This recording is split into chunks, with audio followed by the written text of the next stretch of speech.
말도 안 되는 소리처럼 들리겠지만 과일을 먹으면 먹을수록 여러분의 신장은 더 약해질 수 있습니다. 왜 천연 보약이 소리 없는 독이 되는 걸까요? 그 차이는 바로 선택에 있습니다. 최악의 과일 세 가지는 매일 여러분의 신장을 조용히 망가뜨리고 있는 반면 다른 세 가지는 올바르게 섭취할 경우 신장 기능을 회복시키고 부종과 피로를 줄이며 만성 신부전의 위험을 낮출 수 있습니다. 사랑하는 시청자 여러분, 이런 이야기를 들으시면 당황스러우실 줄 압니다. 평생 우리는 과일이 건강하고 자연적이며 매일 먹어야 무병장수한다고 배워왔으니까요. 하지만 진실은 그렇게 간단하지 않습니다. 특히 여러분이 6세를 넘겨 몸의 해독 능력이 예전 같지 않고 본인도 모르는 사이 신장이 서서히 노화되고 있다면 더욱 그렇습니다. 저는 기저질환도 없고 식습관도 규칙적인 건강한 환자들이 숨이 차고 몸이 붓고 밤에 소변을 자주 보며 자고 일어나도 피곤하다며 입원하는 경우를 수없이 목격했습니다. 그리고 이상하게도 그들의 공통점은 약물이나 생활 방식이 아니라 무해하다고 여겨졌던 것 바로 과일에 있었습니다. 실제 이야기를 하나 들려드리겠습니다. 대구에 사시는 71세 김 선생님은 평생 담배와 술을 멀리하고 소박하게 사셨습니다. 매일 바나나 오렌지, 감 같은 몸에 좋다는 과일만 드셨죠. 그런데 단 2주 만에 계단을 오를 때 피로를 느끼고 저녁이면 다리가 약간 붓더니 하룻밤에 소변을 4번이나 보는 증상이 나타났습니다.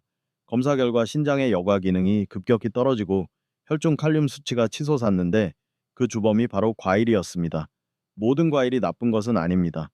하지만 자신의 신장 상태를 모른 채 잘못된 종류를 잘못된 방식으로 먹는다면 우리가 보약이라 믿었던 것이 짐이 될 수 있습니다.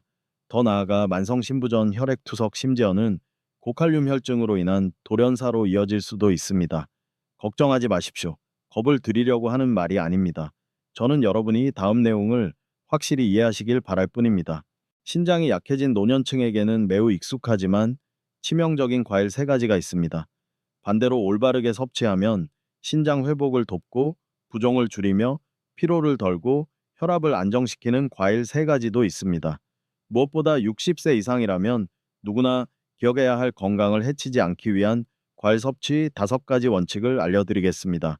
과일을 좋아하신다는 걸 잘 압니다.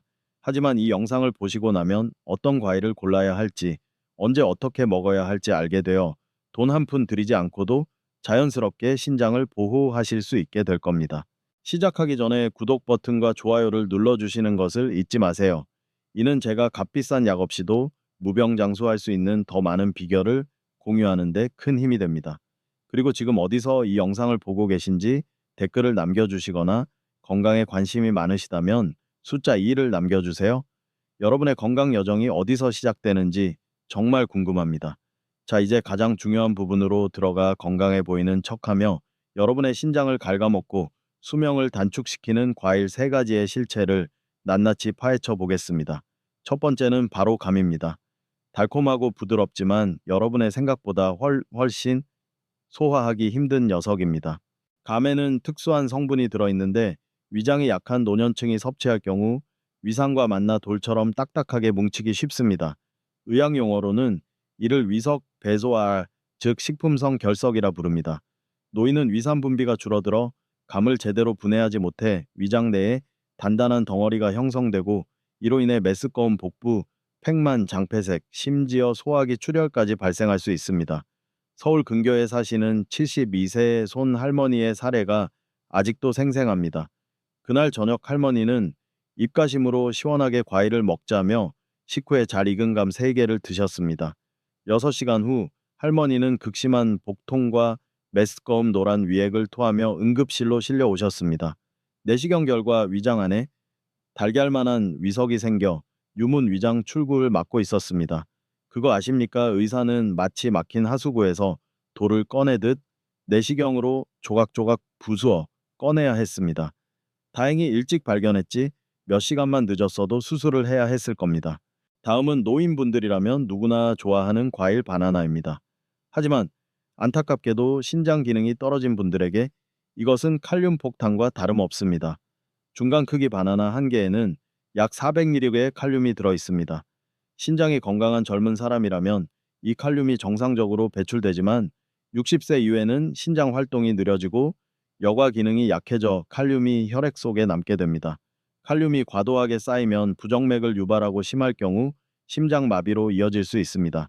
제가 치료했던 경기도에 사시는 68세 김 선생님의 경우 평소 식사를 매우 규칙적으로 하시고 심장에 좋다더라는 말에 매일 아침 바나나 한 개를 드셨습니다. 하지만 3일째 되던 날 손이 저리고 심장이 비정상적으로 빨리 뛰며 식은땀이 흐르고 몸이 떨리기 시작했습니다. 병원에 이송되어 칼륨 수치를 재보니 5원팔로 안전 범위를 넘어선 상태였습니다. 그날 밤 심장을 구하기 위해 응급투석을 해야만 했습니다. 특히 칼륨 보존 이뇨제나 혈압약 ACE 억제제 또는 ARB를 복용 중이라면 위험은 배가 됩니다.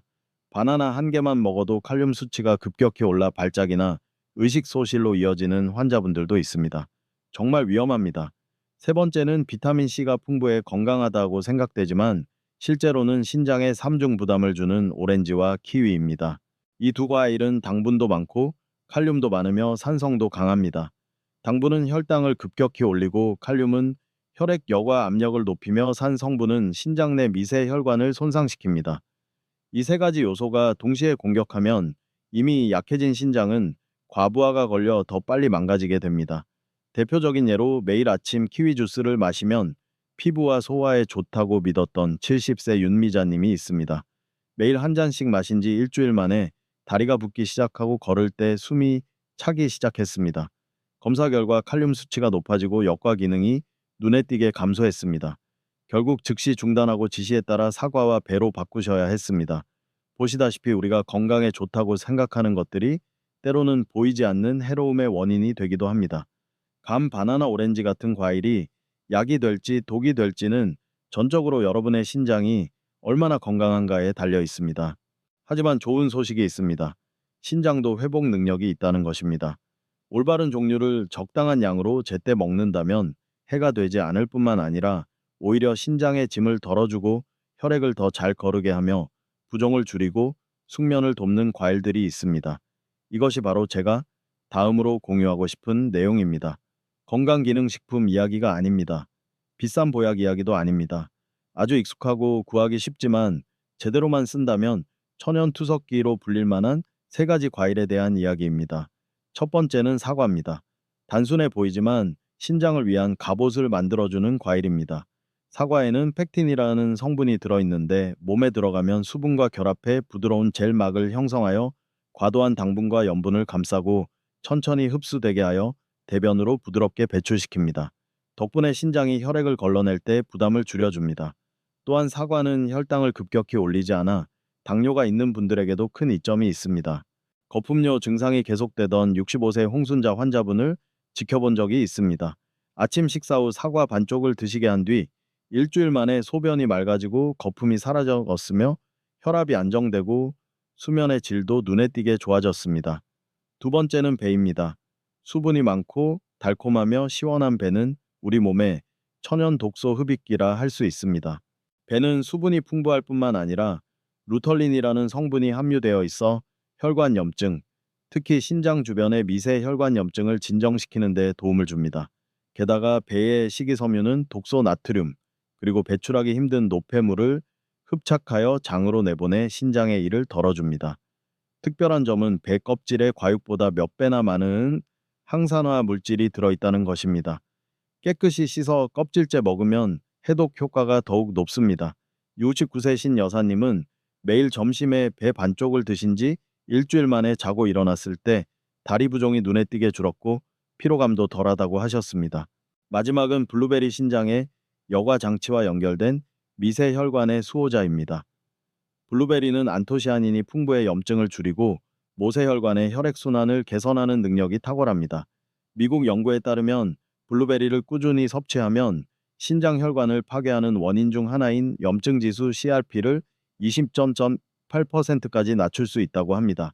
한 가지 더 모든 베리류 중에서 블루베리는 칼륨 함량이 가장 낮아 고칼륨 혈증 위험이 있는 분들에게 매우 안전합니다. 71세 뱀이 할머니는 매일 오후 블루베리 한 줌을 3주간 드신 후 혈압이 안정되었고 산책할 때 느끼던 피로감도 사라졌습니다. 보십시오. 차이는 선택에 있습니다. 같은 과일이라도 매일 신장을 망가뜨리는 것이 있는가 하면 영양을 공급하고 회복시키는 것도 있습니다. 신장에 경고 신호가 있거나 60세 이상이라면 올바른 과일을 제때 선택하는 것이 그 어떤 약과도 비교할 수 없는 저렴한 보약이 될 것입니다. 하지만 올바른 과일을 먹는 것만으로 충분하다고 섣불리 생각하지 마십시오. 60세 이후 신장이 어떻게 약해지는지 이해하지 못한다면 아무리 좋은 것을 먹어도 효과가 없기 때문입니다. 이제 적게 언급되는 진실을 직시해야 할 때입니다. 60세 이후의 신장은 여러분 생각만큼 튼튼하지 않습니다.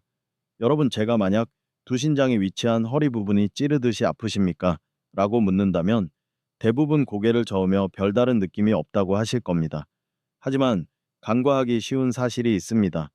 신장은 심장처럼 아프다고 찌릿하지도 않고 위장처럼 염증이 생겼다고 쓰리지도 않으며 간처럼 손상되었다고 묵직하지도 않습니다. 그저 너무 늦을 때까지 조용히 약해질 뿐입니다. 그렇다면 진짜 경계해야 할 신호는 무엇일까요? 여러분, 자신이나 가족을 떠올려 보십시오. 최근 들어 별로 한 일도 없는데 오후만 되면 피곤하지 않으십니까? 아침에 일어나면 눈이 약간 붓거나 다리가 푸석하지 않으십니까? 밤중에 소변 때문에 2~3번씩 깨지는 않으십니까? 그리고 소변에 비누 거품처럼 거품이 많이 일거나 냄새가 이상하고 색이 탁하진 않으십니까? 대답이 예라면 나이 들어서 의뢰 그렇거니 생각하지 마십시오. 아닙니다. 그것은 신장이 혈액을 거르고 독소를 배출하는 기능에 문제가 생기기 시작했다는 신장의 속삭임입니다. 이해하기 쉬운 이미지를 하나 떠올려 보십시오. 젊었을 때의 신장은 6차선 고속도로와 같아서 혈액과 노폐물이 깨끗하고 막힘없이 걸러집니다. 하지만 60세가 지나면 그 도로가 노후화되기 시작합니다. 마치 50년 동안 청소하지 않은 집 수도관처럼 내부에 찌꺼기가 쌓이고 이끼가 끼어 물이 시원하게 흐르지 못하고 막히며 오물이 빠져나가지 못해 몸 안에 정체되는 상황이 벌어지는 것입니다. 이것이 바로 규칙적인 생활을 하고 건강한 음식을 먹으며 매일 걷기 운동을 하는 많은 분들이 왜 이유 없이 피곤하고 몸이 붓고 심지어 투석까지 하게 되는지를 설명해 줍니다. 단지 여러분이 그 신호를 알아차리지 못했을 뿐 신장은 오래전부터 조용히 약해지고 있었기 때문입니다. 부산에 사시는 66세 박 선생님이 대표적인 예입니다. 고기도 적게 드시고 일찍 주무시며 담배도 안 피우는 등 건강 관리에 철저하셨습니다. 매일 아침 공원도 산책하셨죠. 그런데 몇 달 전부터 오래 서 있으면 다리가 약간 붓고 오후에 가끔 피로를 느끼셨습니다. 날씨나 나이 탓이겠거니 하셨죠. 소변에 거품이 가득한 것을 보고서야 검사를 받기로 하셨습니다. 결과는 가족 모두를 놀라게 했습니다. 신장 기능이 60% 조금 넘게 남았다는 것이었습니다. 즉 혈액 여과 능력의 거의 40%가 사라졌는데도 통증을 전혀 느끼지 못하셨던 겁니다. 이것이 신장 질환의 가장 위험한 특징입니다. 통증도 비명도 없이 조용히 진행되다가 발견했을 때는 이미 심각한 단계일 때가 많습니다. 아이러니한 것은 우리 스스로가 별일 아니겠지 하며 가장 작은 신호들을 무시한다는 점입니다. 60세 이후 특히 유의해야 할 4가지 신호를 다시 한번 강조합니다. 첫째, 밤에 소변을 자주 보지만 양은 매우 적고 방금 봤는데도 또 마려운 경우. 둘째, 소변에 거품이 일거나 냄새가 이상하고 쌀뜨물처럼 탁한 경우. 셋째, 아침에 일어났을 때 눈과 다리가 붓는 경우. 마지막으로 과한 활동을 하지 않았음에도 오후만 되면 피로가 몰려오는 경우. 사소해 보이는 이런 증상들이 사실은 여러분의 두 신장이 보내는 긴급 신호입니다. 체내에 독소가 쌓이고 있으며 빨리 조치하지 않으면 고혈압, 빈혈, 골다공증, 부종 말기 신부전으로 이어질 수 있다는 경고입니다. 기억하십시오. 한번 손상된 신장은 약으로 완전히 되돌릴 수 없습니다. 더 나빠지지 않게 유지하거나 생활 습관을 바꿔 어느 정도 개선하는 것만 가능합니다. 안타까운 점은 여러분을 포함한 많은 분들이 자신도 모르는 사이에 매일 신장을 더 손상시키고 있다는 사실입니다. 술이나 짠 음식 때문이 아닙니다. 바로 과일 때문입니다. 네, 잘못 들으신 게 아닙니다. 천연 보약인 줄 알았던 과일이 특히 60세가 넘은 분들에게는 신장에 엄청난 짐이 될 수 있습니다. 반대로 올바르게 섭취하면 부종을 줄이고 배뇨를 개선하며 신장 노화를 늦추는 과일도 있습니다. 그렇다면 과일 어떻게 먹어야 맞을까요? 얼마나 먹어야 적당할까요? 절대 피해야 해야 할 종류와 진짜 신장에 좋은 종류는 무엇일까요? 다음 순서인 60세 이후 과일 섭취 5가지 황금 원칙에서 함께 풀어보겠습니다. 이 부분은 여러분의 관점과 생활 방식을 바꿔 소중한 두 신장을 가능한 한 오래 지킬 수 있게 해드릴 것이라 확신합니다. 많은 분들이 제게 묻습니다. 선생님, 사과배 블루베리를 먹었는데 왜 여전히 다리가 붓고 혈압이 높나요? 제 대답은 명확합니다. 과일은 좋지만 때와 방법을 잘못 맞추면 아무리 좋은 것도 해가 됩니다. 제가 60세 이상 환자분들에게 항상 강조하는 5가지 원칙이 있습니다. 단순해 보이지만 신장에 가해지는 압력을 50% 줄이고 칼륨 급증과 고혈당을 막아 과일이 진정한 천연약이 되도록 돕는 원칙들입니다. 첫 번째 원칙, 아침 공복에는 절대 과일을 드시지 마십시오. 많은 분들이 아침에 일어나자마자 사과를 베어 물거나 주스를 마시는 습관이 있다는 걸 압니다. 하지만 아침은 위장 활동이 가장 활발하고 위산 농도가 높은 시간대입니다. 이때 과일을 통해 당분을 너무 빨리 섭취하면 혈당이 급격히 올라 신장의 미세 혈관을 손상시킵니다. 67세 김 여사님은 매일 아침 일어나자마자 사과 한 개를 드셨습니다. 2주 후 소변에 거품이 생기고 혈압이 불안정해졌습니다. 과일 섭취 시간을 아침 식사 1시간 후로 조절하자 이러한 증상들이 서서히 사라졌습니다. 두 번째 원칙, 과일은 식사 1시간 후에만 드십시오. 이때가 바로 골든 타임입니다. 위장이 탄수화물을 어느 정도 소화시키고 혈당이 안정된 상태라 이때 과일을 섭취하면 당과 칼륨이 천천히 흡수되어 신장에 가는 부담을 최소화할 수 있습니다. 서진웅님의 사례가 가장 확실한 증거입니다. 경미한 부종과 오르락 내리락하는 혈압으로 고생하던 그는 식사 직후 과일을 드시곤 했습니다. 제가 식사 1시간 후로 옮기고 양을 나누어 드시도록 지도했더니 일주일 만에 혈압 수치가 안정되고 야간뇨가 눈에 띄게 줄었습니다. 세 번째 원칙, 저녁 이후 중 주후치 이곳 이후에는 절대 과일을 드시지 마십시오.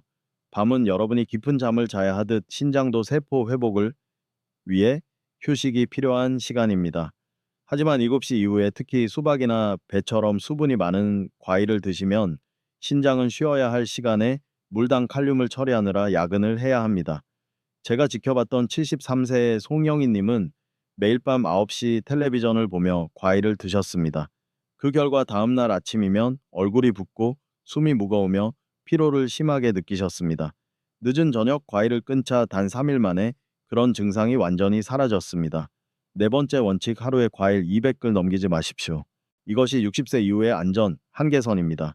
200근 대략 배 반쪽, 사과 반쪽보다 작은 블루베리 한 줌 정도입니다. 이 양을 초과하면 신장이 제때 처리할 수 없는 양의 당, 칼륨 수분을 몸에 넣는 셈이 되며 특히 여과 기능이 약해진 경우 더욱 그렇습니다. 황정민님의 사례는 경종을 울립니다. 그는 소화에 좋다고 믿고 매일 사과 2개를 먹었습니다. 하지만 한 달 후 다리가 붓고 몸이 피곤해졌습니다. 검사 결과 혈중 칼륨과 크레아티닌 수치가 상승해 신장에 과부하가 걸린 상태였습니다. 마지막 원칙, 과일을 하루 2번으로 나누어 드십시오. 사과 1개라도 한 번에 다 드시지 마십시오. 한꺼번에 많은 양을 먹으면 신장에게 1시간 동안 10가지 일을 하라고 강요하는 것과 같습니다. 하지만 아침 식사 후 반쪽, 점심과 저녁 사이 반쪽으로 나누면 신장이 받는 압력이 훨씬 줄어듭니다. 66세 임수연님은 과일 섭취를 2번으로 나눈 뒤 소변이 맑아지고 냄새가 줄었으며 혈압이 안정되고 오후 피로감이 사라졌음을 확인했습니다. 여러분, 과일은 드시는 방법에 따라 보약이 될 수도 약한 독이 될 수도 있습니다. 60세 이후의 한 입은 단순한 맛이 아니라 건강이냐 질병이냐를 가르는 선택입니다. 이 5가지 원칙을 기억하신다면 신장 보호는 물론 혈압, 혈당, 수면, 그리고 매일의 활력까지 안정될 것이라 믿습니다. 다음 부분에서는 과일을 완전히 끊어야 할 때, 절반으로 줄여야 할 때, 의사에게 물어봐야 할 때를 판단하는 3가지 생존 기준을 공유하겠습니다. 사소해 보이지만 응급실행을 막고 평생 투석을 피하게 해줄 중요한 경계선입니다. 놓치지 마십시오. 잠시 후면 여러분의 신장 수명을 5년에서 10년 더 늘릴 수 있는 지식을 얻게 됩니다. 저와 함께 영상 끝까지 가봅시다. 시청자 여러분, 과일은 오랫동안 자연이 준 귀한 선물로 여겨져 왔습니다. 비타민과 식이섬유를 공급하고 소화를 도우며 간을 식히고 피부를 좋게 하니까요. 하지만 신장 기능이 떨어지기 시작하는 60세 이후에는 과일을 많이 먹는 게 능사가 아닙니다. 오히려 몸이 감당할 수 없는 안전 한계를 넘으면 과일은 짐이 되고 입원의 원인이 되기도 합니다. 블루베리 배 사과의 효능을 듣고 당장 실천하고 싶은 분들이 많으실 줄 압니다. 하지만 잠시만 멈추십시오. 제가 곧 말씀드릴 세 가지 결정적인 한계선을 무시한다면 아무리 좋은 과일을 제때 올바르게 먹는다 해도 생명이 위험해질 수 있습니다. 저는 이 세 가지를 60세 이후 과일 섭취의 3대 생존 한계선이라 부릅니다. 반드시 기억해 주십시오. 첫 번째 한계선, 과일의 침묵의 살인자 혈중 칼륨 수치. 신장이 혈액을 걸러 소변으로 노폐물을 배출한다는 건 다들 아실 겁니다. 배출되어야 할 물질 중 하나가 칼륨인데 이는 심장 박동을 일정하게 하고 근육 활동을 돕는 필수 미네랄입니다. 하지만 신장이 약해져 혈액 속에 칼륨이 너무 많이 쌓이면 그 결과는 결코 작지 않습니다. 잊을 수 없는 사례가 있습니다. 부산에 사시는 73세 곽 여사님입니다. 자연식을 좋아하셔서 밥 대신 과일을 자주 드셨죠. 블루베리와 배가 신장에 좋다는 걸 알고 매일 꾸준히 드셨습니다. 하지만 본인의 혈중 칼륨 수치가 5돈 3으로 안전 범위를 넘었다는 사실은 모르셨습니다. 평소처럼 드신 지 단 이틀 만에 심장이 빨리 뛰고 몸이 떨리며 숨이 차고 기절할 것 같은 어지러움을 느끼셨습니다. 가족이 응급실로 모시고 갔는데 급성 고칼륨 혈증 진단을 받았습니다. 몇 시간만 늦었어도 언제든 심장이 멈출 수 있는 상황이었습니다. 드문 경우가 아닙니다. 60세 이상은 신장 여과가 느려져 칼륨 배출 능력이 떨어집니다. 자신의 칼륨 과잉 여부를 모른 채 바나나, 멜론, 오렌지, 배, 아보카도 같은 고칼륨 과일을 먹는 건 불난집에 기름을 붓는 격입니다. 그렇다면 첫 번째 원칙은 무엇일까요? 혈액 검사에서 칼륨 수치가 5.0 이상이라면 아무리 좋은 과일이라도 즉시 모든 과일 섭취를 중단하십시오. 망설이지 마십시오. 예외는 없습니다. 이때는 과일 한 조각이 심장에 충격이 될 수 있습니다. 많은 분들이 기름진 고기도 아니고 과일인데 뭐 어때? 라고 생각하십니다. 하지만 신장과 심장이 약한 노인들에게는 건강해 보이는 그것이 적이 되기 쉽습니다. 두 번째 한계선 GFR 지수로 보는 신장의 여과 기능. GFR 지수는 두 신장의 여과 능력을 나타내는 수치입니다. GFR이 30 미만이라면 신장이 정상 기능의 약 30%밖에 하지 못한다는 뜻입니다. 이때는 하루 200개 적당한 양이라도 신장이 처리하지 못합니다. 1년 전 저의 환자였던 70세 안수진 님이 기억납니다. 따님에게서 천연 비타민을 섭취하라는 권유를 받고 과일을 즐겨 드시던 분이었습니다. 하지만 혈액 검사 결과 신장 여과 기능인 GFR이 28로 만성 신부전 3기였습니다. 저는 과일 섭취량을 하루 100g으로 줄이고 칼륨과 당이 적은 종류로 나누어 드시라고 권했습니다. 하지만 건강한 과일인데 왜 줄여? 라며 예전 양을 유지하셨죠. 결과는 단 일주일 만에 혈중 독소 수치인 크레아티닌이 몇 할에서 2.3으로 상승해 결국 긴급 의료 조치와 약물 및 식단 재조정에 들어가야 했습니다. 그러니 기억하십시오. 과일을 올바르게 먹는다는 건 종류를 잘 고르는 것뿐만 아니라 신장의 여과 능력에 맞는 양을 먹는 것입니다. GFR 30 미만인 분들은 하루 100글 넘지 말고 2, 3회로 나누어 드시되 저녁에는 절대 드시지 마십시오. 세 번째 한계선, 신장 기능과 칼륨 수치에 영향을 주는 약물 혈압약, 이뇨제 약안료, 약 등 익숙한 약들이 칼륨 처리 능력에 직접적인 영향을 줄 수 있다는 사실을 모르는 분들이 많습니다. 특히 칼륨을 체내에 가두는 약을 복용 중에 고칼륨 과일을 섭취하면 급성 고칼륨 혈증으로 이어져 매우 위험합니다. 최근 저를 아찔하게 했던 이보람님 68세의 사례가 있습니다. 칼륨 보존형 혈압약을 드시고 계셨는데 본인은 모르셨죠. 매일 아침 산책 후 바나나 1개를 드셨습니다. 3일 후 손이 저리고 입술이 떨리며 심장이 빨리 뛰고 숨이 차기 시작했습니다. 제가 처방전을 보자마자 원인을 알 수 있었습니다. 무해해 보였던 바나나 하나가 물잔을 넘치게 한 마지막 한 방울이었던 겁니다. 그래서 저는 고령의 환자분들에게 항상 강조합니다. 지금 드시는 약이 무엇인지 신장에 영향이 있는지 확실치 않다면 그날은 과일을 드시지 말고 처방전을 들고 의사나 약사에게 물어보십시오. 딱 세 가지만 간단히 물어보세요. 제가 혈중 칼륨을 높이는 약을 먹고 있나요? 그렇다면 과일을 먹어도 되나요? 먹어도 된다면 어떤 종류를 얼마나 하루 중 언제 먹는 게 좋나요? 이 간단한 세 가지 질문이 칼륨 폭주로 인한 심장 부정맥과 돌연사로부터 여러분을 구할 수 있습니다. 결론입니다. 과일이라고 무조건 좋은 게 아닙니다. 누군가에게는 약이지만 다른 누군가에게는 독이 될 수 있습니다. 특히 신장이 매일 약해지는 60세 이후에는 이 세 가지 한계선을 더욱 조심해야 합니다. 기억하십시오. 과일에는 죄가 없습니다. 그것을 약으로 만드느냐 독으로 만드느냐는 먹는 방법에 달렸습니다. 다음 부분도 놓치지 마십시오. 신부전을 피하고 수명을 연장하며 매일 평안한 삶의 질을 유지하는 열쇠가 될 수 있습니다. 여기까지 들으시고 너무 이론적인 거 아니냐고 하실 수도 있습니다. 아닙니다. 모두 제가 직접 만나고 치료했던 실제 환자분들의 경험담입니다. 이해를 돕기 위해 과일 먹는 법을 바꿔 건강한 삶을 되찾은 두 분의 이야기를 들려드리겠습니다. 절대 잊지 못할 이야기들입니다. 첫 번째는 광주 외곽에 사시는 71세 강경식님의 사례입니다. 아침마다 걷고 식사도 규칙적인 건강한 분이셨죠. 그런데 어느 날 새벽 3시경 가슴이 짓눌리는 듯한 느낌에 숨을 쉴 수 없어 잠에서 깼습니다. 아내분은 심근경색인 줄 알고 구급차를 불렀습니다. 병원에서 폐를 검사하니 물이 약간 차 있었습니다.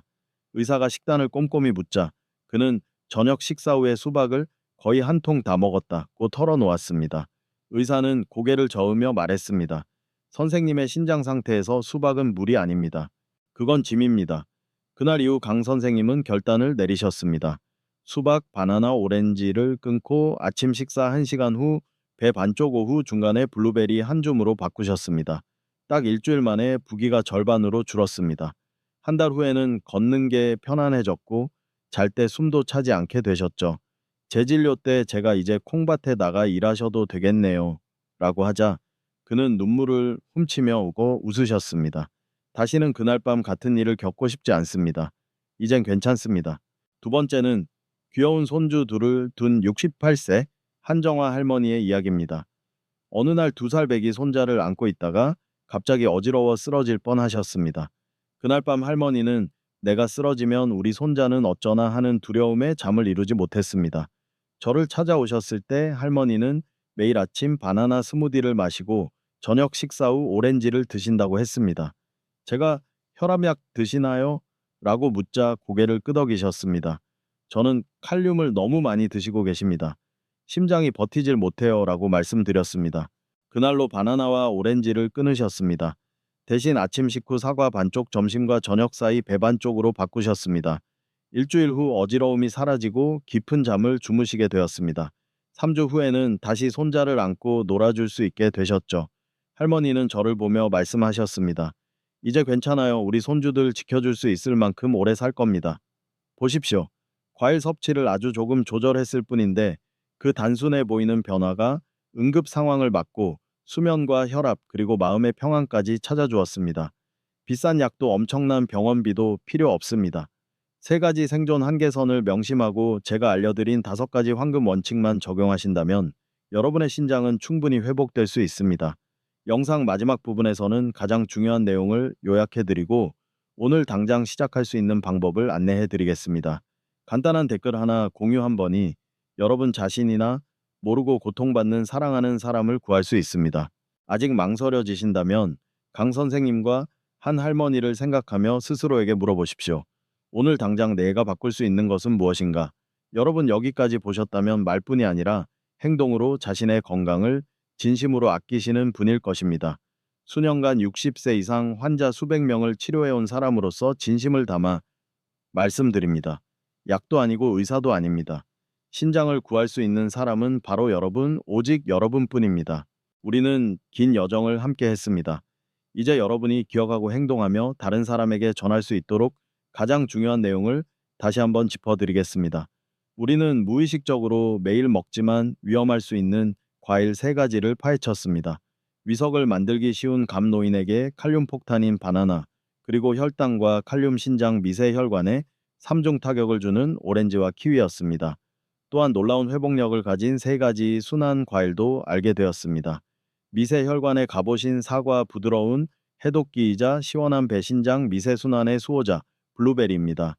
뿐만 아니라 과일을 올바르게 먹는 5가지 황금 원칙도 공유했습니다. 공복 섭취 금지 식사 1시간 후, 섭취 저녁 7시 이후, 금지 하루 200g 제한, 그리고 신장 과부하 방지를 위해 2번 나눠 먹기입니다. 마지막으로 어떤 과일을 먹든 반드시 기억해야 할 3가지 생존 한계선도 경고했습니다. 혈중 칼륨 5천 이상이면 중단, GFR 30 미만이면 하루 100g 제한 칼륨 보존 약물이나 신장 약 복용 시 의사와 상의하기입니다. 여러분, 이 모든 지식은 두려움을 드리기 위함이 아니라 여러분이 자신의 건강을 주도할 수 있게 하기 위함입니다. 조금 먹는다고 별일 있겠어? 라고 생각하신다면 수박 한 통 때문에 새벽 3시에 숨이 넘어갈 뻔한 강 선생님이나 매일 아침 바나나 스무디 때문에 손자를 안다가 쓰러질 뻔한 한 할머니의 이야기를 기억해 주십시오. 작은 방심이 평생 투석시를 오가는 삶으로 이어질 수 있습니다. 하지만 작은 변화가 10년의 건강한 삶, 스스로 걷고 먹고 숨쉬며 자신을 돌보고 자녀들의 웃음소리를 즐기는 삶을 가져다 줄 수 있습니다. 그래서 지금 바로 작은 실천을 제안합니다. 오늘 제 이야기가 도움이 되셨다면 혼자만 알고 계시지 마십시오.